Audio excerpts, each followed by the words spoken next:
masters of trending hits. ChrisWilliam on the beat. Kuri bata shaka nakakwete kuda kuri abuser umani aridi kinya furino dak so stress kakana wa misa life haikono pika shawa promisa kumwe kwa mwinoti kuda Madzimai yakusi vashinji venyu menge makate ya pusi ro inoita Madzimai kana pinda murudo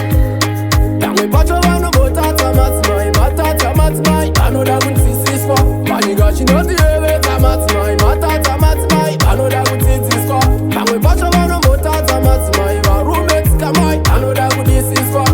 kana zvichibvira pamwe pacho pusiswa give the extra care usamoti iwe itive handanesigaba reuti inyuchika nyucha maruva nematedhibe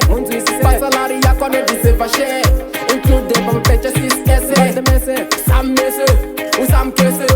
bata zvakanaka pese samuomesere mutopese vamwe pacho vanombotadza Madzimai matadza Madzimai anoda kunzwisiswa vanyika chinotiyevedza Madzimai matadza Madzimai anoda kudzidziswa vamwe pacho vanombotadza Madzimai varume tsikamai anoda kudisiswa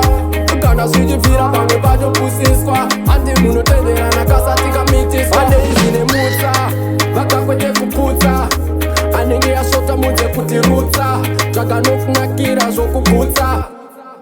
dziriko simbi dziri singuru ukadzichiri nediva madokse peturu ukadzikuma asi ziva kuti dziva ripindwe une kenduru tamusazomvura huru yevhai kunge vanhu vakuru hatizoti misodzi chururu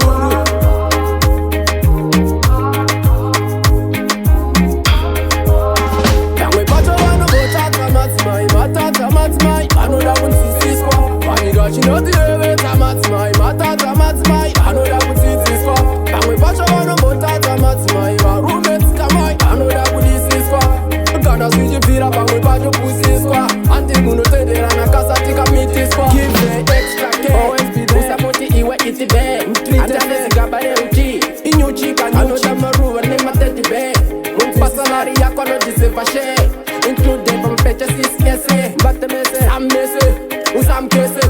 bata zvakanaka pese samuomesere mutopese vamwe pacho vanombotadza Madzimai matadza Madzimai anoda kunzwisiswa vanyika chinotiyevedza Madzimai matadza Madzimai anoda kudzidziswa vamwe pacho vanombotadza Madzimai varume tsikamai anoda kudisiswa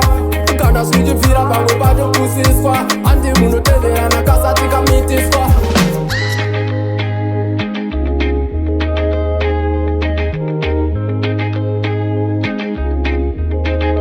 ChrisWilliam on the beat.